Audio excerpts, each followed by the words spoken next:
이것이 바로 하나님을 기쁘시게 하고 하나님을 경배하는 삶이 된다 하는 겁니다. 그러므로 그런 삶은 첫째, 오직 정의를 행하는 삶이 되어야 된답니다. 이 말씀은 하나님 앞에 올바르게 사는 삶을 말하고 하나님께서 주신 그 계명대로 사는 것을 말씀하고 있고, 바로 모든 사람에게 정의를 구현하는 그런 삶을 말하고 있습니다. 특히 지도자들이 이런 정의로운 지도를 할 때 백성이 편안하게 올바르게 살아갈 수가 있습니다. 솔로몬은 지혜의 왕으로서 그가 1000번제를 드리고 여호와 앞에 기도하기를, 누가 주의 이 많은 백성을 재판할 수 있사오리까? 듣는 마음을 종에게 주사 주의 백성을 재판하여 선악을 분별하게 하옵소서. 즉 정의를 실현할 수 있는 그런 왕이 되게 해달라고 하는 겁니다. 그것이 하나님의 마음을 기쁘시게 해서 그에게 구하지 아니한 부귀영화도 주셨습니다. 사랑하는 여러분들이요, 그러므로 우리들은 세상 살아갈 때 모든 사람에게 공평하게 대하는 것이 중요합니다.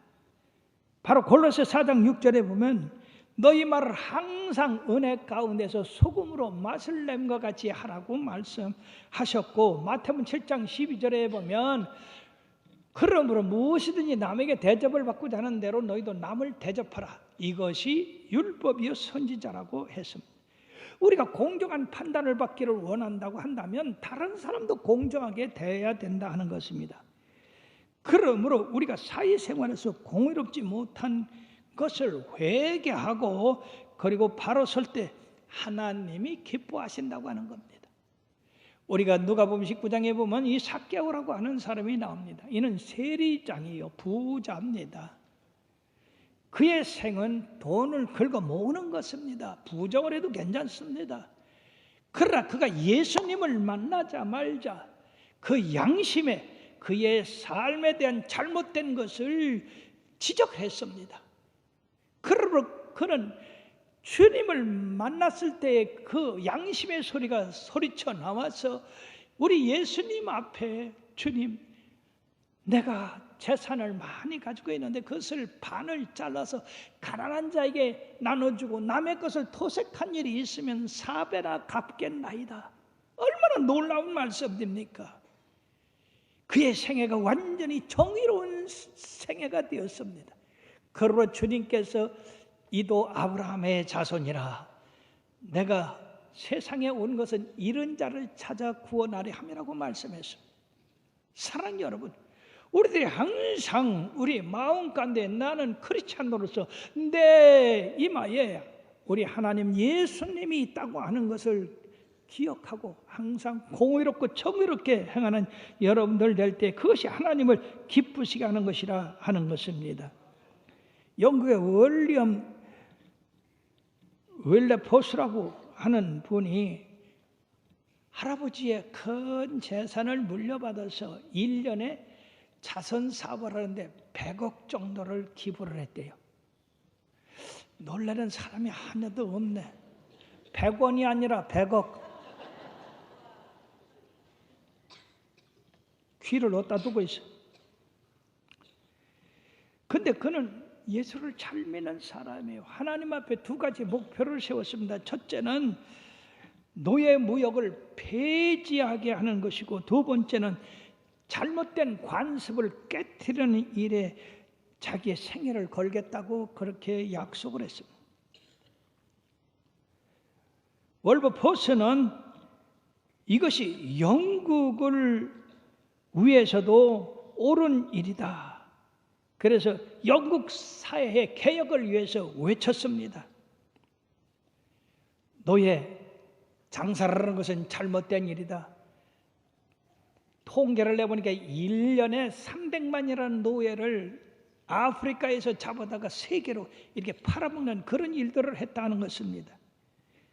그것을 나쁜 것이라, 정의롭지 못한 것이라고 말리니까 그걸로 인해서 장사를 하고 돈을 번 사람들이 그냥 너 죽여버린다, 중상모략하고 암살한다고 그런 위협을 했습니다만은 그는 끝까지 그것이 잘못된 것인 것을 주장했는데 2050여 년 동안 그 문제를 가지고 의회와 싸워서 드디어 그가 죽던 해 76세에 하나님 나라 갔는데 영국 의회는 드디어 노예무역 완전 폐지 입안을 통과시켰습니다. 그러면 이 영국에서뿐 아니라 전 세계에서 노예무역을 하는 것이 잘못됐다는 것을 알고 정의를 행하게 됐다는 것입니다. 이 월버포스는 하루에 2시간씩 성경을 읽으며 묵상하고 하나님 앞에 기도하고 어떻게 하면 하나님의 정의를 이 세상에 적용시킬까 하는 것을 생각하고 담대히 외침으로써 그는 진리와 정의를 세운 사람이 됐고 영국의 양심이라고 하는 그런 말을 듣게 됐던 것입니다. 사랑하는 여러분, 우리가 옳은 일을 위해서 외칠 때 하나님이 함께 하시는 줄 믿습니다. 뿐만 아니라 두 번째는 오직 인자를 사랑하는 것이라. 이 말씀의 의미는 인간을 사랑하는 것이다 하는 것입니다. 우리가 하나님의 백성 된 것을 무엇으로 나타낼 수 있습니까? 하나님의 사랑이라는 것을 무엇으로 나타냅니까? 우리를 사랑하신 그 사랑을 우리들도 우리의 이웃에 베푸는 것입니다. 하나님을 사랑한다고 하면서 이웃이나 형제를 미워한다고 하면은 그거는 사랑이 아니다. 거짓말하는 것이라고 했습니다. 요한 1서 4장 21절에 다 같이요. 하나님을 사랑하는 자는 또한 그 형제를 사랑할지니라고 말씀했어요. 우리가 정직히 행하는 것은 하나님의 뜻으로 행하는 것이요. 그 하나님의 뜻으로 행하는 것은 이웃을 사랑하는 것이다 하는 겁니다. 그러므로 이와 같은 것은 서로 연결되어 있는 것입니다. 마가복음 12장 33절에 다 같이요. 또 마음을 다하고 지혜를 다하고 힘을 다하여 하나님을 사랑하는 것과 또 이웃을 자기 자신과 같이 사랑하는 것이 전제로 드리는 모든 번제물과 기타 제물보다 나으니라. 할렐루야. 본문 말씀과 딱 맞는 말씀 아닙니까? 그러므로 우리의 삶에서 하나님을 사랑한다고 하면서 자기만을 위해서 사는 그런 이기적인 삶은 우리 삶에서 버려야 되는 것입니다. 보십시다. 예수님께서 선한 사마리아인의 예화를 들을 때에 한 사람이 예루살렘에서 여리고로 내려가는 중에 강도를 만나 가지고 죽게 맞고 겁은 죽게 되어 버림을 받았습니다. 그 길을 제사장이 가다가 그 강도 만난 자를 보고 그냥 지나갔어요. 레인도 보고 그냥 지나갔어요. 그러나 사마리아 사람은 나귀에서 내려서 그 강도 만난 사람, 겁 안 죽게 된 사람을 부축해서 포도주를 그 상처에 바르고 기름을 바르고 자기 나귀에 태워서 여리고까지 가서 이제 여관에 숙소를 정하고 밤새도록 그를 간호하고 새벽에 떠날 때에 그 여관 주인에게 이 사람을 계속 치료해 주시옵소서. 내가 돌아올 때 만약에 부비가 더 들으면 내가 감당하겠다고 그렇게 했습니다. 누가 내 이웃이니까 라고 묻는 이 바리새인에게 주님이 묻습니다. 이 세 사람 중에 누가 이 강도 만난 자의 이웃이냐? 그때 이 바리새인은 선한 사마리아인입니다. 그래, 맞다. 너도 가서 이와 같이 행하라라고 말씀했어요. 사랑하는 여러분들이요, 바로 우리가 하나님을 사랑하면 그 사랑이 우리 마음에 있어서 우리 이웃도 사랑하게 되고 불쌍한 사람 구제하게 되고 돕게 되는 것입니다. 젊은 크리스찬이 꿈을 꿨는데 어느 날 주님께서 오셔서 2개의 방을 보여주셨습니다. 한 방을 들어갔더니 책상 위에 그냥 돈이 가득 쌓였어요. 둘째 방에 들어가니까 그 책상 위에 돈이 그래서 몇 개밖에 없어요. 그때 주님께서 이게 무슨 뜻인지 아냐? 모릅니다. 그래, 첫째 방은 너를 위해서 쓴 돈이고 다음 방은 가난한 사람을 위해서 쓴 돈이다. 번쩍 놀래가고 꿈을 깨고는 그때서부터 나의 삶을 어떻게 살아야 되는가를 그는 조심하게 되었다는 것입니다. 나와 여러분들은 어떻게 될까요?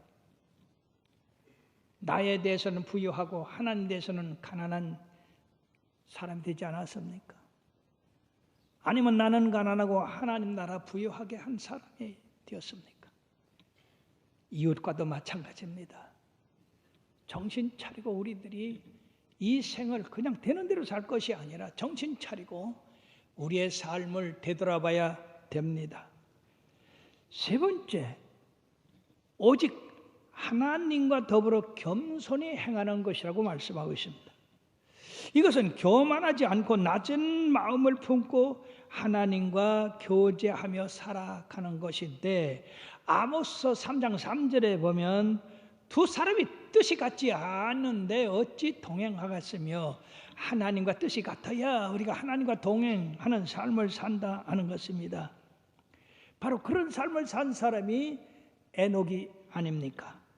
창세기 5장 24절에 보면 에녹이 하나님과 동행하더니 하나님이 그를 데려가심으로 세상에 있지 아니하였더라. 히브리서의 11장의 5절에 보면 다 같이요, 믿음으로 에녹은 죽음을 보지 않고 옮겨졌으니 하나님이 그를 옮기심으로 다시 보이지 아니하였느니라. 그는 옮겨지기 전에 하나님을 기쁘시게 자라 하는 증거를 받았느니라. 하나님을 믿고 신뢰하고 하나님의 기쁘신 뜻이 무엇인가 늘 생각하고 하나님 앞에 기쁘신 그러한 삶을 살 때 그것이 하나님과 동행하는 삶이 되고 에녹같이 죽음을 보지 않고 하늘에 옮겨지는 역사가 일어나게 되는 줄 믿습니다. 그를 옮기기 전에 하나님을 기쁘시게 하는 자라 하는 그러한 칭호를 받았다고 했습니다. 성경에 보면 아브라함에게는 하나님의 친구라고 하는 그런 칭호를 받았습니다. 사랑하는 여러분들이요, 여러분들이 겸손해짐으로 말미암아 그리고 하나님을 전적으로 믿고 의지함으로 말미암아 여러분들이 하나님과 동행하는, 주님과 동행하는 삶을 살게 되기를 바라겠습니다. 그러나 우리 현실에 보면 얼마나 우리가 교만합니까? 얼마나 내 자아가 강합니까? 남한테 조금 우리의 인격이 손상을 입었다고 하면 잠을 못 자고 분을 내고 이를 박박 가는 그러한 삶을 살지 않고 있습니까? 참으로 우리는 하나님 앞에 겸손해야 될 줄 믿습니다. 하나님은 겸손하지 않은 자는 언제든지 멸망시키십니다.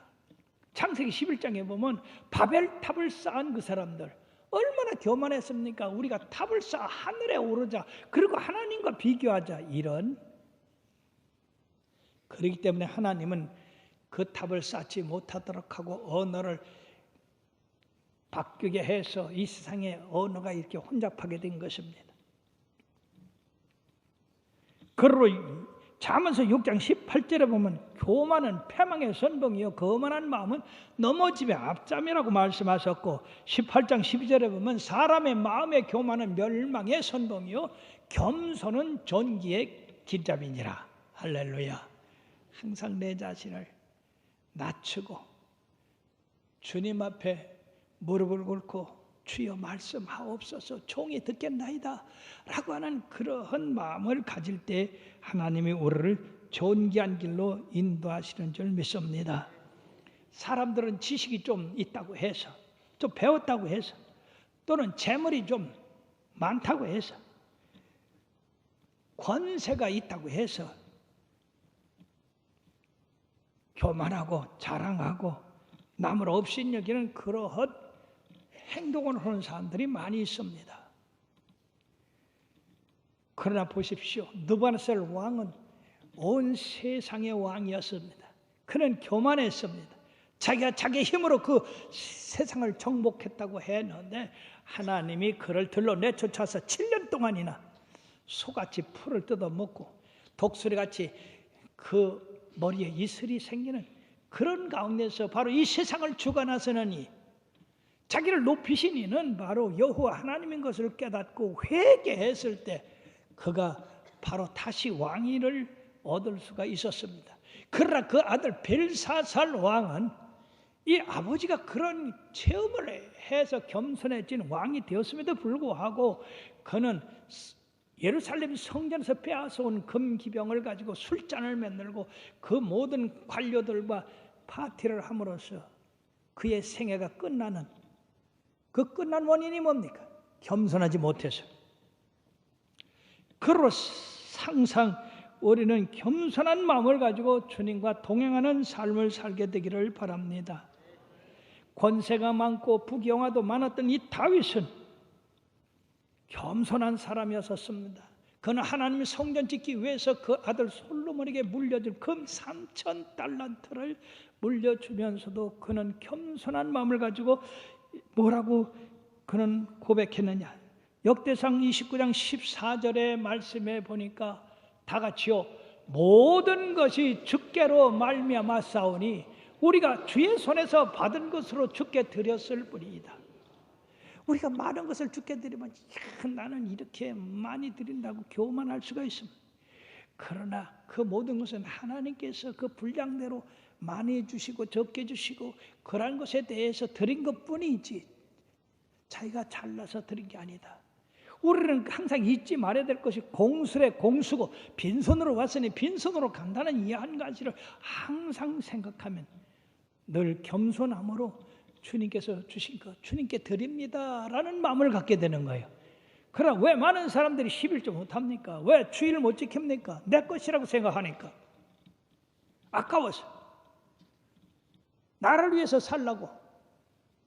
그러므로 사랑하는 여러분들이요, 제발 여러분들은 겸손해서 하나님과 동행하는 삶을 살게 되기를 바랍니다. 그래야 하나님이 여러분들에게 재물도 주고 권세도 주고 높여지기도 하는 겁니다.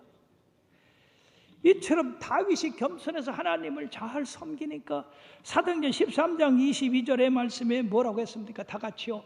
내가 이새의 아들 다윗을 만나니 내 마음에 맞는 사람이라 내 뜻을 다 이루리라 하셨다. 할렐루야. 다윗이 얼마나 위대한 왕이 되었습니까? 그가 겸손했기 때문입니다. 그가 하나님과 동행했기 때문입니다. 그러므로 하나님께서는 다윗을 통해서 하나님의 뜻을 이룬 것처럼 하나님의 아들이신 예수 그리스도를 통해서 또 이 세상에 하나님의 뜻을 이루셨습니다. 빌립보서 2장 5절에서 8절의 말씀을 보십시다. 다 같이요. 너희 안에 이 마음을 품으라. 곧 그리스도 예수의 마음이니 그는 근본 하나님의 본체시나 하나님과 동등됨을 취할 것으로 여기지 아니하시고 오히려 자기를 비워 종의 형체를 가지사 사람들과 같이 되셨고 사람의 모양으로 나타나사 자기를 낮추시고 죽기까지 복종하셨으니 곧 십자가에 죽으심이라. 이름으로 하나님이 그를 지극히 높여 모든 이름 위에 뛰어난 이름을 주사 하늘에 있는 자들과 땅에 있는 자들과 땅 아래에 있는 자들로 모든 무릎을 예수의 이름에 꿇게 하시고 모든 입으로 예수 그리스도를 주라 시인하여 하나님 아버지께 영광을 돌리게 하셨느니라. 그렇습니다. 우리 예수님이 겸손하시고 낮아지시고 하나님의 뜻을 이루었기 때문에 우리 모두가 그 예수님의 겸손과 낮아짐으로 말미암아 그 보혈의 피로 구원받고 하나님의 백성이 되었습니다. 그러므로 우리들이 어떤 일이 있어도 겸손히 자기를 낮추시고 그런 낮추심으로 말미암아 주님이 기뻐하시는 그런 동행하는 삶을 살게 되기를 바라겠습니다. 결론을 맺겠습니다. 구원받은 백성들이 가져야 할 삶의 자세는 번제를 드리고 희생제사를 드리고 그리고 내 자식을 드리고 그러는 어떤 형식적이고 의식적인 그러한 것이 아니라 오직 하나님의 정의를 사랑하고 오직 하나님의 사람들을 사랑하고 오직 겸손하게 하나님과 동행하는 삶이어야 한다는 것입니다. 이 세 가지는 우리가 정의를 행할 때 사람을 사랑할 수 있고, 그렇죠? 정의롭지 못하면 사람 사랑하지 못합니다. 사람을 사랑할 때 우리가 겸손해져서 하나님과 동의할 수가 있는 겁니다. 이 말씀은 위에서부터 내려와도 되고 밑에서부터 올라가도 됩니다. 즉 겸손하게 하나님과 동행하게 되면 하나님의 백성인 인자를 사랑하게 되고, 인자를 사랑하면 그에게 해를 끼칠 수가 없지 않습니까? 그러니까 정의롭게 우리가 살아갈 수가 있는 것입니다. 사랑은 무례히 행치 아니하고 사랑은 상대방의 악을 행하지 않는 것, 불의를 기뻐하지 않는 거라고 했습니다. 사랑하는 여러분들이요, 이 말씀은 영원토록 우리의 삶에서 삼중 화음이 되는 거예요. 여러분들의 삶에서 이런 삼중 화음이 계속됨으로써 하나님 앞에 아름답고 겸손하고 많은 열매가 있게 되기를 주의 이름으로 축원합니다.